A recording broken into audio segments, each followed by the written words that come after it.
तो जय दोस्तों, आपका अपने चैनल यस की हम स्टडी पर एक बार फिर स्वागत है। बहुत ही महत्वपूर्ण वीडियो के साथ आपके सामने हाजिर है। यहाँ पर देखिए मेरे प्यारे बच्चों, हम बात क्या करने वाले हैं, अच्छी तरीके से हम आपको बताएंगे और समझाने का प्रयास करेंगे। यहाँ पर देखिए रसायन विज्ञान, ठीक है, केवल प्रश्न पत्र की बात करेंगे। यहाँ पर आपको मिलने वाले हैं मेरे प्यारे बच्चों 2021 का जो आपका मॉडल पेपर है। मॉडल पेपर का नाम क्या है, यहाँ पर आपके सामने कुछ प्रदर्शित हो रहा होगा। 347 GB, कितना? 347 GB। और पूर्णांक की बात करेंगे, पूर्णांक आपका 70 नंबर इसमें आपको देगा। 30 नंबर प्रैक्टिकल का आपको मिलेंगे, टोटल 100 नंबर आपको मिलने वाला है। ठीक, और ध्यान दीजिएगा, यहाँ पर आपको जो मॉडल पेपर है, पूरा मॉडल पेपर आपको सोल्यूशन कराया जाएगा। तो आप सभी को बस हमारे साथ जुड़े रहना है, अच्छी तरीके से इस मॉडल पेपर के पूरा सोल्यूशन को पढ़ेंगे और आपको हम समझाने का प्रयास करेंगे। यहाँ पर देखिए जो क्वेश्चन है बहुत ही इंपॉर्टेंट, बहुत ही ऑथेंटिक है। यहाँ पर आपको समझाएंगे मेरे प्यारे बच्चों, अगर आप इंटरमीडिएट की परीक्षा दे रहे हैं तो यह सॉल्यूशन आपके लिए बहुत ही इंपॉर्टेंट होने वाला है। ठीक है, तो देखिए इसमें सबसे पहले आपको कॉपी मिलेगी, तो आपको देख लेना है इसमें केंद्र व्यवस्थापक की मुहर और केंद्र की मुहर जरूर होनी चाहिए। उसके बाद जल्दी जल्दी में आपको बता देते हैं सारी चीजें, जो आपके प्रिकॉशंस हैं उसको आप सावधानियां अच्छी तरीके से ध्यान दीजिए, क्योंकि बहुत जरूरी होता है। केंद्राध्यक्ष एवं कक्ष निरीक्षकों को यह अधिकार होगा कि वे परिषद की परीक्षा में सम्मिलित होने वाले परीक्षार्थियों की तलाशी ले सकते हैं। देखिए जो केंद्राध्यक्ष हों और कक्ष निरीक्षक हों, उनका पूरा अधिकार होता है कि वे आपकी तलाशी ले सकते हैं। परीक्षार्थी उत्तर पुस्तिका के पृष्ठ भाग पर दिए निर्देशों को ध्यानपूर्वक पढ़ें तथा सावधानी के साथ पालन करें। ठीक है, निम्नांकित 1 से 6 तक की पूर्ति परीक्षार्थी स्वयं करें, यानी 1 से लेकर 6 तक की जो पूर्ति है वो परीक्षार्थी स्वयं करें। ठीक है, इस उत्तर पुस्तिका का प्रयोग करने से पहले परीक्षार्थी यह भी देख लें कि उस पर वही वर्ष परिचित्रित है जिस वर्ष में वह परीक्षा दे रहा है। ठीक है, ये आपको ध्यान देना है। ठीक है, अब देखिए परीक्षार्थी सभी प्रविष्टियां शुद्ध एवं स्पष्ट रूप से स्वयं भरें। यहाँ आपको आ जाएगा परीक्षार्थी का अनुक्रमांक अंकों में, परीक्षार्थी का अनुक्रमांक शब्दों में। ठीक, इतनी सारी चीजें आपको आ जाएंगी। उसके बाद विषय एवं प्रश्न पत्र क्या आएगा, विषय एवं प्रश्न पत्र आएगा। विषय क्या है, रसायन विज्ञान, और प्रश्न पत्र की बात करेंगे और प्रश्न पत्र की संकेतांक की बात करेंगे। ठीक है, अगर परीक्षा का दिन यहाँ पे आपको डाला जाएगा और परीक्षा तिथि एवं पाली डाली जाएगी, केंद्र का नाम यहाँ पे आपको डाला जाएगा। ठीक है, चलिए ये कक्ष निरीक्षक स्वयं भरे, उत्पृक्त प्रविष्टियों का निरीक्षण स्वयं करें। ठीक है, परीक्षा कक्ष संख्या एग्जाम नंबर यानी कक्ष निरीक्षक द्वारा पूरा स्पष्ट सारा दिनांक आपको यहाँ पे डाल देना है। ठीक है, अब चलिए हम देखिए ये कॉपी है, इस कॉपी में आपको पूरा सोल्यूशन इस मॉडल पेपर का जो कि है 347 GB 2021 के अंतर्गत आया हुआ था। इसके जितने भी प्रश्न हैं मेरे पास बच्चों, आप एक आइडिया भी आपको हो जाएगा कि कितने प्रश्न आपके हमारे आते हैं और कैसे सॉल्व करना है, हमें कैसे कॉपी लिखना है, वो सारी चीज़ों को यहाँ पे आपको ज़रूर ध्यान देना है। ठीक है, चलिए देखिए कॉपी आप कुछ इस तरीके से सॉल्विंग की गई है। सबसे पहले आपको यहाँ पे डाल देना है क्वेश्चन प्रश्नोत्तर संख्या नंबर 1 डाल देना है। ठीक है, चलिए तो यहाँ पे आपको प्रश्न उत्तर नंबर संख्या का जरूर से जरूर ही डालना होगा। ठीक है, चलिए सॉल्व करते हैं, आपको अच्छी तरीके से बताने का प्रयास करते हैं। आप देखिए क्वेश्चन क्या दे रखा है मेरे प्यारे बच्चों, सोडियम, ठीक है, क्या है, सोडियम काय केंद्रित घनीय संरचना के रूप में क्रिस्टलित होता है। सोडियम की उनकी इकाई सेलों में परमाणुओं की संख्या होगी, तो इसमें के जो इकाई सेल है इसमें जो परमाणुओं की संख्या होगी क्या होगी, 2, 4, 9 या 14। तो अगर आंसर की बात करें मेरे पास आंसर क्या हो जाएगा हमारा 2। ठीक है, अगला क्वेश्चन देखिए, एक मोलल जलीय विलयन में विलेय का मोल प्रभाज है। एक मोलल जलीय विलयन में विलेय का मोल प्रभाज क्या है, क्या होगा, तो आंसर क्या हो जाएगा 0.018। ठीक है, आपका ये हो जाएगा। चलिए अगला क्वेश्चन देखिए, निम्नलिखित में कौन सी अभिक्रिया आभासी एका अणुक, ऐसी कौन सी अभिक्रिया है मेरे बच्चों जो आभासी एका अणुक अभिक्रिया आपकी है। ठीक है, चलिए यहाँ पे देखिए 4 अभिक्रियाएं दी हैं। पहला अभिक्रिया क्या है, H2 + I2 बराबर 2HI, या CH3COO प्लस H2O CH3। ठीक है, CH3 और यहाँ पर COOH प्लस CH3COH। ठीक है, तो अगला विक्रिया क्या दे रखी है मैंने, PCl3 + Cl2 बराबर PCl5। चौथी क्या दे रखी है, 2FeCl3 + SnCl2, इसके क्या है बराबर 2FeCl2 + SnCl4। ठीक है, तो चलिए इस अभिक्रिया का जो आभासी एकाउंट अभिक्रिया कौन सी अभिक्रिया, अभिक्रिया नंबर 2 यानी कि CH3COCH3 + H2O बराबर CH3COOH प्लस CH3OH, ये आपका ये आंसर हो जाएगा। ठीक है, चलिए घ नंबर की बात करेंगे तो एसिटिक अम्ल को P2O5 के साथ गर्म करने पर, किसके साथ, जो एसिटिक अम्ल है उसको P2O5 के साथ गर्म करने पर निम्न में से कौन सा यौगिक प्राप्त होता है। ठीक है, तो कौन सा यौगिक प्राप्त होगा, यहाँ पे देखिए 4 ऑप्शन आपको मिलेंगे, CH4, CH3CHO, CH3CO का whole twice O, CH3CO, CH3। तो यहाँ पर अगर आंसर की बात करें, आंसर क्या हो जाएगा, CH3CO का होल ट्वाइस O। ठीक है, ये आपका हो जाएगा। चलिए अंगा की बात करेंगे, तो यहाँ पर ध्यान दीजिएगा, CH3C, CH3, NH2, CH3 निम्न में से किस वर्ग में आता है, कौन से वर्ग में आपका आता है। 4 ऑप्शन आपको दिखेंगे, प्राथमिक अमीन, द्वितीयक अमीन, तृतीयक अमीन, इनमें से कोई नहीं। तो आंसर क्या हो जाएगा, प्राथमिक अमीन। क्या हो जाएगा, प्राथमिक अमीन आपका आंसर हो जाएगा। ठीक है, निम्नलिखित में से कौन सा कार्बोहाइड्रेट शरीर में आरक्षित ग्लूकोज के रूप में कार्य करता है, किसमें कार्य करता है, निम्नलिखित में से कौन सा कार्बोहाइड्रेट शरीर में आरक्षित ग्लूकोज के रूप में कार्य करता है। तो 4 ऑप्शन आपको मिलेंगे, starch, fructose, glycogen, sucrose. Answer क्या हो जाएगा आपका, ग्लाइकोजन। क्या हो जाएगा, ग्लाइकोजन आपका आंसर हो जाएगा। चलिए दूसरे के का नंबर की बात करेंगे, आंसर क्या हो जाएगा, सिल्वर फलक केंद्रित घनी। ठीक है, क्या, सिल्वर फलक केंद्रित घनी संरचना में क्रिस्टलीकृत होता है। इस संरचना में निकटतम सिल्वर परमाणुओं की दूरी 287 pm है। तो सिल्वर का घनत्व ज्ञात कीजिए। सिल्वर का परमाणु द्रव्यमान कितना है, 107.87 ग्राम मोल इनवर्स था। जो अवोगैड्रो संख्या है 6.010⁻10⁻23 मोल इनवर्स है। ठीक है, चलिए इसको सॉल्व कर दो और आपको हम अच्छी तरीके से बताने का प्रयास करते हैं। ठीक है, चलिए यहाँ पे देखिए, अगर हम 2 के क की बात करें मेरे प्यारे बच्चों, तो यहाँ पे ध्यान दीजिएगा, जो 2s है वो कितना है, 287 pm है। ठीक है, और एक बराबर कितना है, 2√s। ठीक है, और यहाँ से एक कितना हो जाएगा, 2s√2 बराबर 287√2 बराबर 405.87। यहाँ पे फॉर्मूला क्या होता है, Z/m/a³ × 10 ग्राम प्रति सेंटीमीटर क्यूब। ठीक है, तो यहाँ से अगर आंसर की बात करेंगे, आंसर क्या हो जाएगा, 4 × 107.87/405.87 का क्यूब इंटू 6.022 × 10⁻23 × 10⁻30। ठीक है, यह बराबर कितना हो जाएगा, 10.72 ग्राम प्रति सेंटीमीटर क्यूब। ठीक है, आपका आंसर हो जाएगा।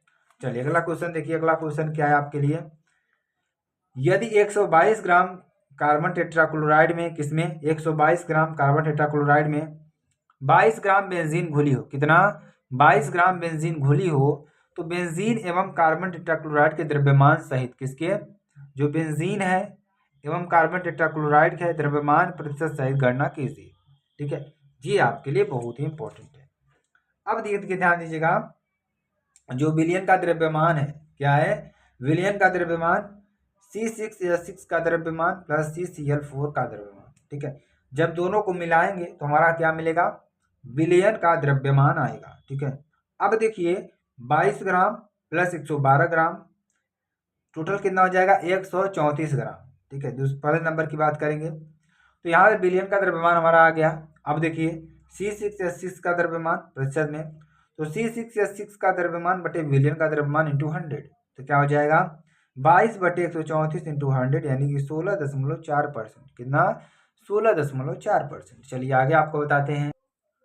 अब देखिए CCl4 का द्रव्यमान देखेंगे परिषद में। ठीक है, तो CCl4 का द्रव्यमान बटे विलयन का द्रव्यमान इंटू 100 यानी 112/134 इंटू 100 यानी कि 83.5%। ठीक है, अब प्रश्नोत्तर संख्या नंबर 2 के ग की बात करेंगे, तो बहुत ही इंपॉर्टेंट क्वेश्चन, बहुत ही महत्वपूर्ण क्वेश्चन। यहाँ पे 2 का ग देखिए, क्वेश्चन क्या है, क्वेश्चन आपके सामने इस तरीके से, क्वेश्चन क्या है, एक सेल के EMF का परिकलन कीजिए जिसमें अभिक्रिया होती है, निम्नलिखित अभिक्रिया होती है कौन सी, Na ठोस है प्लस 2Ag प्लस 0.002 मोल बराबर Na² 0.160 मोल प्लस 2Ag सॉलिड है।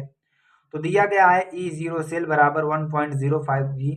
ठीक है, ये आपको दे रखा है। चलिए इसको सॉल्व करते हैं। यहाँ पे देखिए जो आपकी समीकरण दे रखी है, NiS 2Ag प्लस 0.002 मोल। ठीक है, ये आपका हो जाएगा, और Na² प्लस 0.160 मोल यानी 2Ags। ठीक है, और E सेल बराबर E0 सेल माइनस 0.59/2 10 ग्राम आपका ये हो जाएगा। तो यहाँ सॉल्व करेंगे, इसको टोटल सॉल्व करने पर मेरे बार बच्चों क्या आएगा, यहाँ पर आपको आ जाएगा 0.91 वोल्ट। कितना आ जाएगा? 0.91 वोल्ट आपका आंसर आ जाएगा। चलिए अगला क्वेश्चन देखिए। टिंडल प्रभाव पर एक संक्षिप्त टिप्पणी आपको लिखना है। किस पर? टिंडल प्रभाव पर एक आपको संक्षिप्त टिप्पणी आपको लिखना है। चलिए लिखते हैं और आपको अच्छी तरीके से बताने का प्रयास करते हैं। यहाँ पर टिंडल प्रभाव, तो कोलाडी विलयन में किसमें? कोलाडी विलयन में प्रकाश किरण पुंज को, किसको? प्रकाश किरण पुंज को केंद्रित करने पर, क्या करने पर? केंद्रित करने पर उसका मार्ग दिखाई देने लगता है। क्या करने लगता है? उसका मार्ग दिखाई देने लगता है और एक चमकीली शंकु जैसी आकृति बनती है। कैसी? एक चमकीली शंकु जैसी आकृति बनती है जिसे टिंडल शंकु कहते हैं। क्या कहते हैं? टिंडल शंकु कहते हैं। और इस घटना को टिंडल प्रभाव कहते हैं। क्या कहते हैं? इस घटना को टिंडल प्रभाव कहते हैं। ठीक है, तो यहाँ आप देखिए, यहाँ पे क्या है? अंधेरा है। ठीक है, और ये हमारा क्या है? कोलाडी विलयन है। ये हमारा क्या है? सूक्ष्मदर्शी है। ठीक है, तो प्रकाश यहाँ से आपको जाएगा। ठीक है, ये क्या हमारा? टिंडल प्रदीप्त शंकु। क्या है? टिंडल प्रदीप्त शंकु है। ठीक है, तो अब देखिए ये क्या होता है, इसके बारे में चर्चा करते हैं। तो कोलाडी विलयन में प्रकाश किरण पुंज को किसमें? जो कोलाडी विलयन होता है मेरे प्यारे बच्चों, इसमें प्रकाश किरण पुंज को, बहुत ही इंपॉर्टेंट पॉइंट है आपके लिए, किसको? प्रकाश किरण पुंज को केंद्रित करने पर, क्या करने पर? केंद्रित करने पर उसका मार्ग दिखाई देने लगता है। जब इसमें हम क्या करते हैं, हम इसमें क्या करते हैं, जब हम किसी प्रकाश को इसमें प्रवेश करते हैं तो जैसे देखिए इसमें इसका मार्ग दिखाई देने लगता है और एक चमकीली शंकु जैसी आकृति बनती है। इसमें आपको देखेंगे तो एक चमकीली शंकु जैसी आकृति आपको बनती है, इसे टिंडल शंकु कहते हैं। इस शंकु क्या कहेंगे? टिंडल शंकु कहते हैं। और इस घटना को टिंडल प्रभाव कहते हैं। क्या कहते हैं? टिंडल प्रभाव कहते हैं। ठीक है, चलिए आगे देखिए। प्रश्नोत्तर नंबर 3 के क की बात करेंगे। ठीक है, तो 3 का क क्या हो जाएगा? बहुत ही इंपॉर्टेंट, बहुत ही महत्वपूर्ण। ठीक है, तो खटकोणीय निबिड़ संकुलन तथा घनीय निबिड़ संकुलन संरचना। क्या? खटकोणीय निबिड़ संकुलन तथा घनीय निबिड़ संकुलन। ठीक है, तो क्या हो जाएगा? खटकोणीय निबिड़ संकुलन HCP में, ये आपके लिए बहुत ही इंपॉर्टेंट है, बहुत ही महत्वपूर्ण है। ठीक है, इसको आप लोग अच्छी तरीके से स्क्रीनशॉट लेकर पढ़ सकते हैं। तो थ्योरेटिकल पार्ट है, ज़्यादा समझाने वाली जरूरत नहीं है। तो आपका हमारा मोटिव क्या है? सारे क्वेश्चंस एक बार लिखवा देना ताकि आपको एग्जाम में कोई दिक्कत ना हो। ठीक है, ये हमारा मोटिव है। ठीक है, मोटिव है।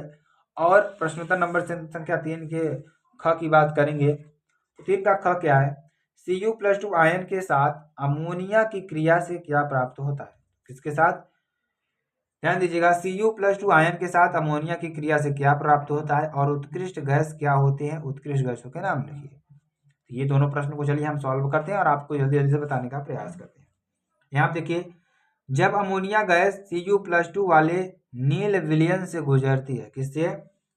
नील विलयन से गुजरती है तो NH4OH Cu+2 आयनों के एक साथ घुलनशील गहरे नील रंग का संकर आयन बनता है।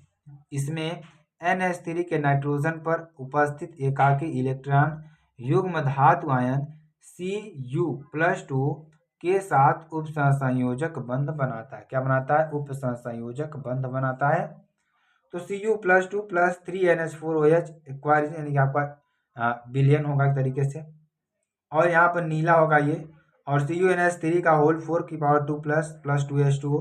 ठीक है, tetra money copper second ion गहरा नीला विलयन आपका ये हो जाएगा। चलिए आगे आपको बताते हैं। अगला क्वेश्चन देखिए, अगला क्वेश्चन क्या है? अगला क्वेश्चन क्या है? आवर्त सारणी में वर्ग 18 के तत्व, आवर्त सारणी जो है हमारी, उसके वर्ग 18 के तत्व रासायनिक रूप से निष्क्रिय होते हैं। क्या होते हैं? रासायनिक रूप से क्या होते हैं? निष्क्रिय होते हैं तथा साधारण ताप पर गैसें हैं। क्या है? साधारण ताप पर क्या है? ये गैसें हैं। अतः इन तत्वों को अक्रिय गैसें या उत्कृष्ट गैसें कहते हैं। यानी बहुत ही इंपॉर्टेंट पॉइंट है आपके लिए। इसमें देखिए, आवर्त सारणी में जो आपकी आवर्त सारणी मेंडलीव जो आवर्त सारणी आपको दिखेगी, आधुनिक आवर्त सारणी। ठीक है, इसमें जो वर्ग 18 के तत्व हैं वो रासायनिक रूप से निष्क्रिय होते हैं तथा साधारण ताप पर गैसें हैं। ठीक है, अगर हम बात करें रासायनिक रूप से तो क्या होते हैं? निष्क्रिय होते हैं, किसी से अभिक्रिया नहीं करते हैं। अगर साधारण ताप की हम बात करें तो अतः इन तत्वों को अक्रिय गैसें या उत्कृष्ट गैस कहते हैं। ठीक है, उत्कृष्ट गैसों की दुर्लभ प्राप्ति के कारण इन्हें रेयल गैसें भी कहते हैं। रेयर मतलब बहुत कम मात्रा में मिलने वाली गैसें हैं। यहाँ आप देखिए, जैसे हीलियम He, नियान यानी argon Ar, krypton Kr, xenon Xc और रेडान Rn। ये आपका हो जाएगा, जो कि वेरी वेरी मोस्ट इंपॉर्टेंट है। चलिए 3 के ग की बात करेंगे तो यहाँ पे ध्यान दीजिएगा क्या हो जाएगा आपके लिए, ठीक है। तो 3 के ग की बात करेंगे तो यहाँ पे ध्यान दीजिएगा 3 का ग क्या है, बहुत ही इंपॉर्टेंट क्या है, निम्नलिखित पर संक्षिप्त टिप्पणी आपको लिखना है। पहला क्या है, कार्बिलैमीन अभिक्रिया, दूसरा डाइएजोकरण अभिक्रिया, ठीक है, ये आपका हो जाएगा। चलिए इसको सॉल्व करते हैं मेरे प्यारे बच्चों। पहला क्या है, तो 3 का ग यहाँ पे थोड़ा देखेंगे मेरे प्यारे बच्चों, 3 का ग, ठीक है। तो 3 का ग यहाँ पे देखेंगे, थोड़ा सॉरी स्टूडेंट मिस्टेक हो गया, 4 का हमने देख लिया। तो 3 का ग क्या है, एक दंतुक एवं द्विदंतुक लिगेंड से आप क्या समझते हैं, एक एक उदाहरण सहित आपको समझाना है, ठीक है। तो एक ऐसा लिगेंड, ठीक है, एक ऐसा लिगेंड जिसमें केवल एक दाता परमाणु यानी एक उसमें केवल एक ही लेंटम दाता परमाणु पर कार्य करेगा, एक ही लेंटम केंद्रिका धातु परमाणु से जुड़ सकता है, ठीक है। पहला यही है कि वह एक ही दाता परमाणु से होगा, ठीक है। दूसरा जैसे fluorine, chlorine, NH3, H2O, NO+ आदि, ठीक है। द्विदंतुक की बात करेंगे, द्विदंतुक लिगेंड की बात करेंगे तो एक ऐसा लिगेंड होते हैं जो केंद्रिक धातु में से परमाणु जुड़ेंगे, क्या जुड़ेंगे, परमाणु जुड़ेंगे, ठीक है। ये आपका हो जाएगा, जैसे यहाँ पर क्या हो जाएगा, CH2NH2, CH2NH2, एथिलीन डाइएमीन, क्या, एथिलीन डाइएमीन, ठीक है। तो EN आपका हो जाएगा CH2NH2 CO�double- ग्लाइसिनेटो, ठीक है, आपका ये हो जाएगा C+O- ऑक्सिलेटो, ठीक है, OX आपका हो जाएगा, ये आपका हो जाएगा। अब 3 के घ की बात करेंगे, ठीक है। 3 का घ क्या है मेरे प्यारे बच्चों, अगर हम बात करें तो 3 का घ प्रोटीन में पेप्टाइड बंध से आप क्या समझते हैं, उदाहरण सहित आपको समझाना, ठीक है। तो ध्यान दीजिएगा, प्रोटीन में जो पेप्टाइड बंध है उससे आप क्या समझते हैं, उसको उदाहरण सहित आपको समझाना है। तो पेप्टाइड बंध क्या होते हैं, प्रोटीन अल्फा एमिनो अम्ल के बहुलक होते हैं, क्या होते हैं, प्रोटीन अल्फा एमिनो अम्ल के बहुलक होते हैं, जिसमें एक अमीनो अम्ल का कार्बोक्सिलिक समूह COOH, ध्यान दीजिएगा, जो प्रोटीन होते हैं अल्फा अमीनो अम्ल के बहुलक होते हैं, जिसमें एक अमीनो अम्ल का कार्बोक्सिलिक समूह COOH दूसरे अमीनो अम्ल के अमीन समूह यानी NH2 के संयोग करके CONH बंध बनाता है। इसी CONH बंध को पेप्टाइड बंध कहते हैं, ठीक है। जैसे यहाँ पे आप देख सकते हैं NH2 CH2 COOH plus NH2 CH CH3 COOH, जिसे ग्लाइसिन, ये पुलेनिन है, क्या H2O बनेगा, और NH2 CH2 CO NH CH CH3 COOH peptide बंध आपका यहाँ पर बनेगा। ये बहुत ही अच्छी अभिक्रिया है, बहुत ही इंपॉर्टेंट अभिक्रिया है, ठीक है।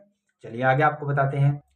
अगला क्वेश्चन देखिए, चौथे नंबर का की बात करेंगे तो यहाँ पर सांद्रता के साथ चालकता तथा मोलर चालकता में परिवर्तन की विवेचना कीजिए। किसके साथ, ध्यान दीजिएगा, किसके साथ, सांद्रता के साथ चालकता तथा मोलर चालकता में परिवर्तन की विवेचना कीजिए। जैसे 0.00241 मोल एसिटिक अम्ल की चालकता 7.896 × 10⁻⁵ सेम, यह सेमी इनवर्स है, इसकी मोलर चालकता को परिकलित कीजिए। यहाँ पे देखिएगा C बराबर कितना दे रखा है, ध्यान दीजिएगा मेरे प्यारे बच्चों।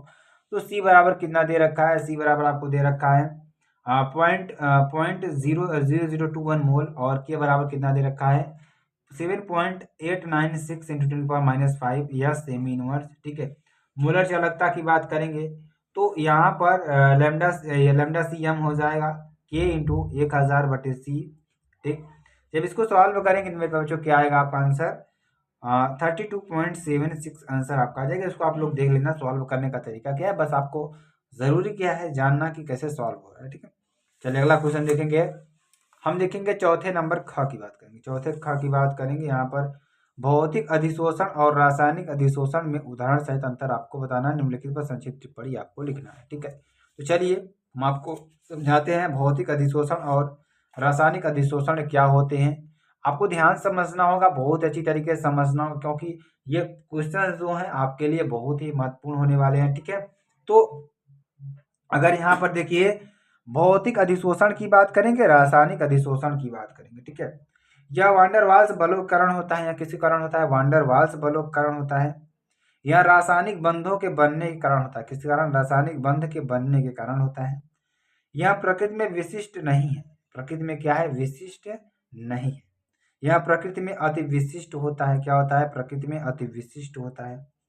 यह प्रकृति में उत्क्रमणीय है, यह प्रकृति में क्या है, अनुत्क्रमणीय है। यानी अगर एक बार अभिक्रिया इसकी हो जाती, दोबारा इसको उसी तरीके से करना संभव है, इसी का कहते हैं अनुत्क्रमणी कहते हैं।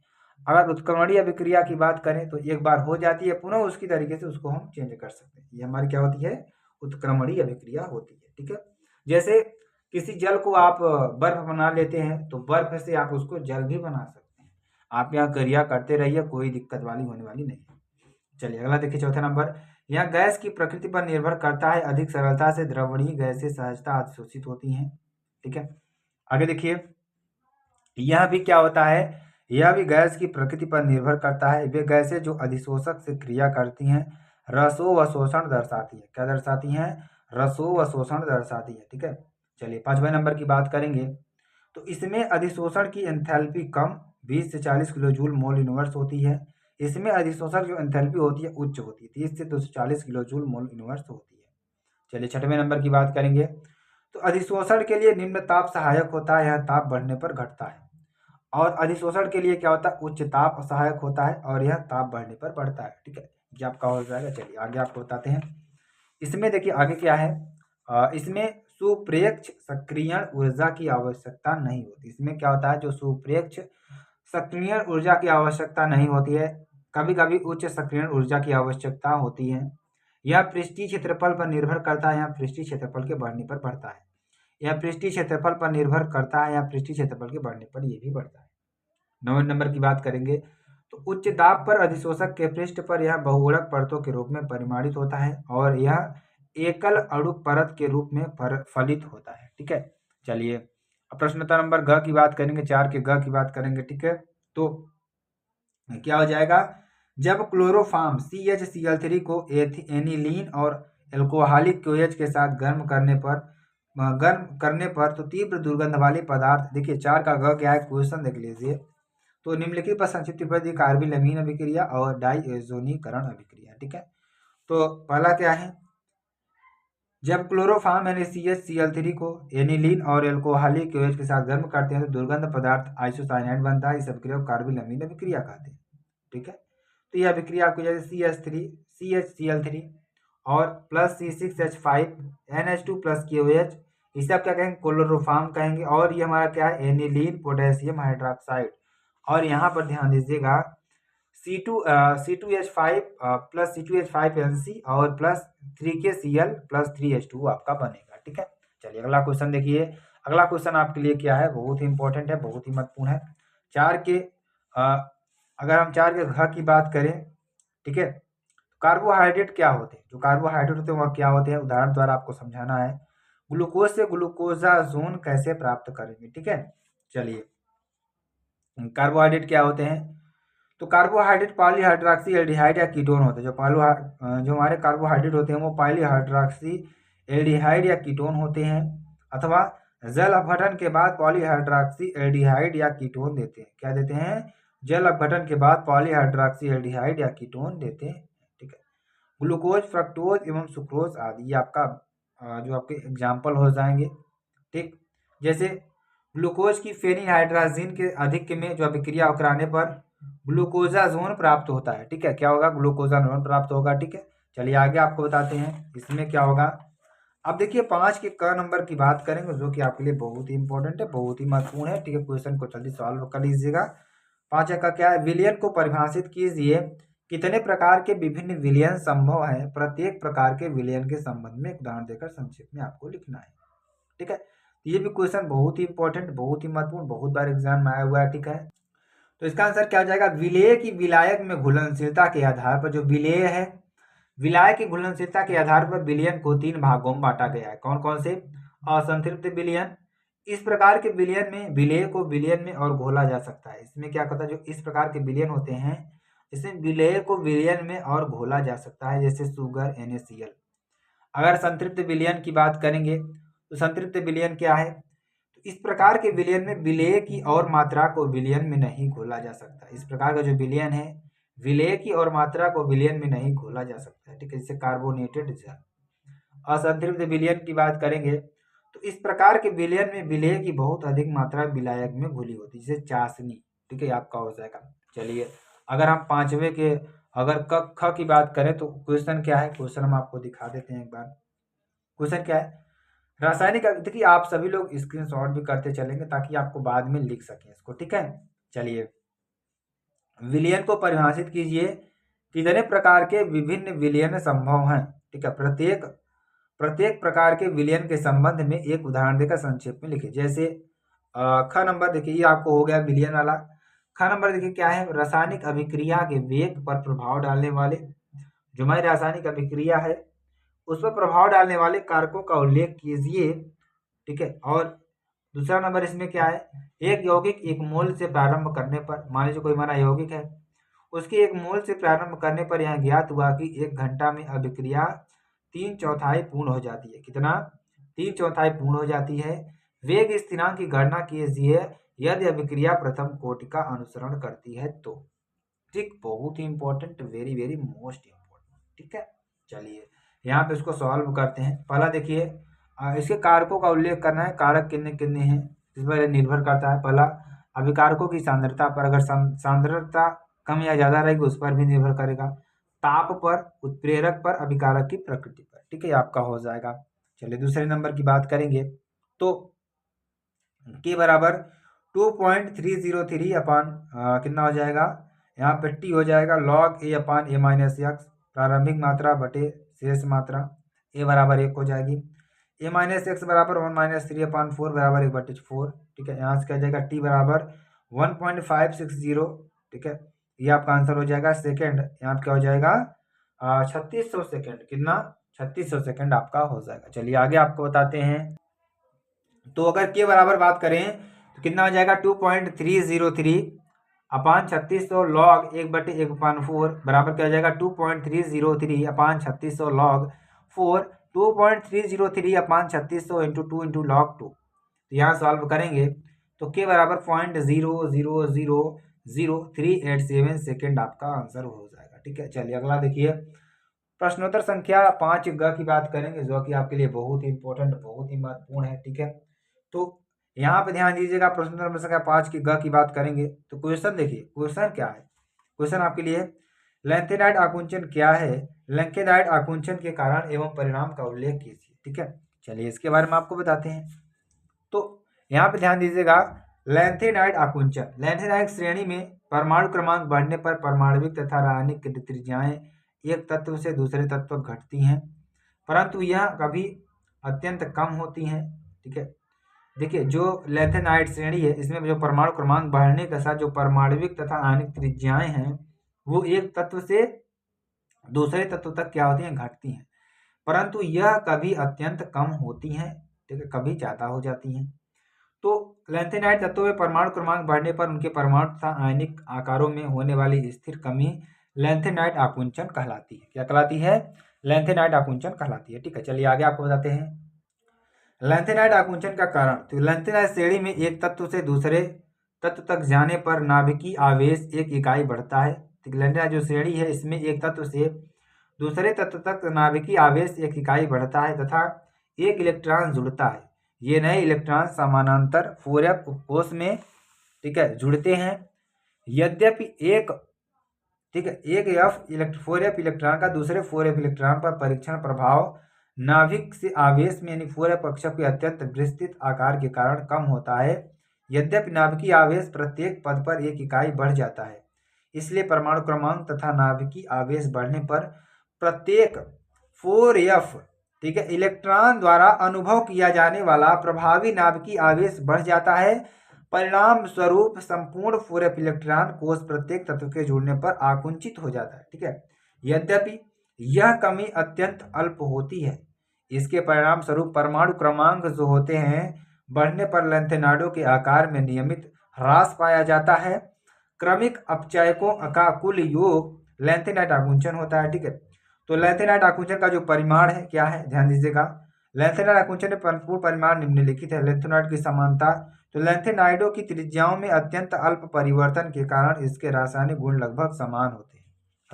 अतः तत्वों को, ध्यान दीजिएगा, अतः तत्वों को शुद्ध अवस्था में पृथक्कृत करना अत्यंत कठिन होता है।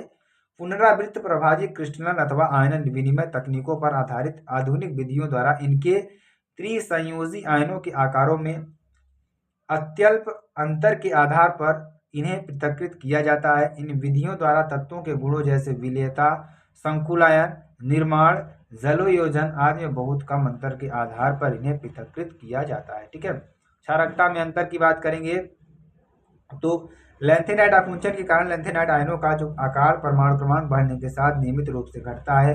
आकार में कमी के फलस्वरूप लैंथेनाइट आयन तथा OH आयनों के मध्य इनके सहसंयोजक गुण La+3 और Lu+ तक बढ़ते हैं। इसलिए परमाणु क्रमांक बढ़ने पर हाइड्रोक्साइडों की क्षारकीय सामर्थ्य घटती है। अतः LaOH का होल थ्राइस अधिकतम क्षारकीय है, जबकि LeOH का होल थ्राइस सबसे कम क्षारकीय है।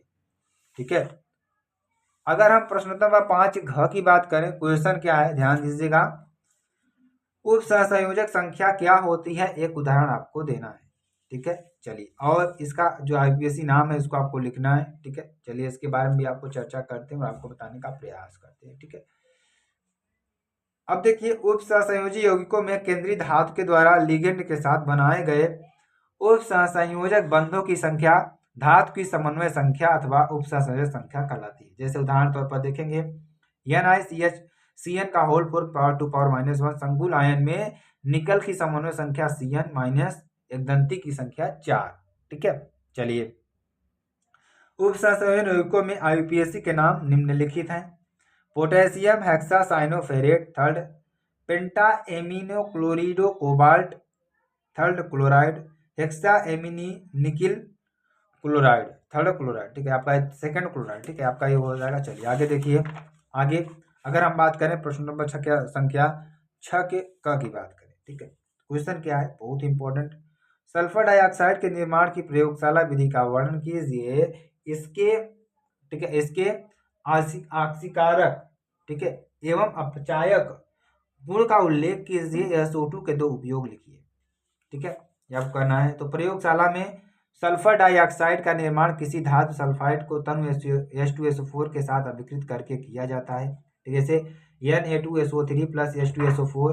ठीक है, जब ये बराबर क्रिया करके बनाएगा Na2SO4 plus H2O plus SO2 बनाएगा, जिसे आप यहाँ पे इसे क्या कहते हैं, सोडियम सल्फाइड कहते हैं। ठीक है, अब देखिए इस अभिक्रिया में क्या कहा गया है।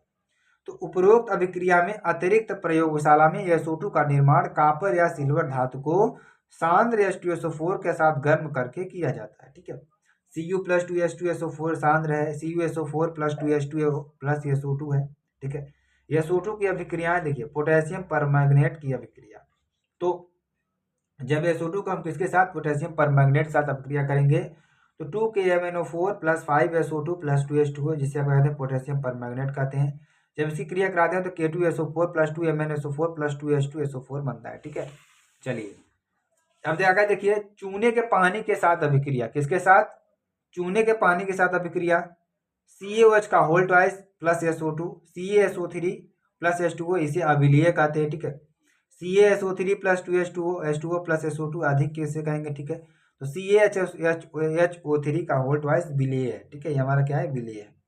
तो H2S से अभिक्रिया क्या हो जाएगी, तो 2H2S प्लस SO2 से अभिक्रिया करेंगे 2H2O प्लस 3S बनेगा।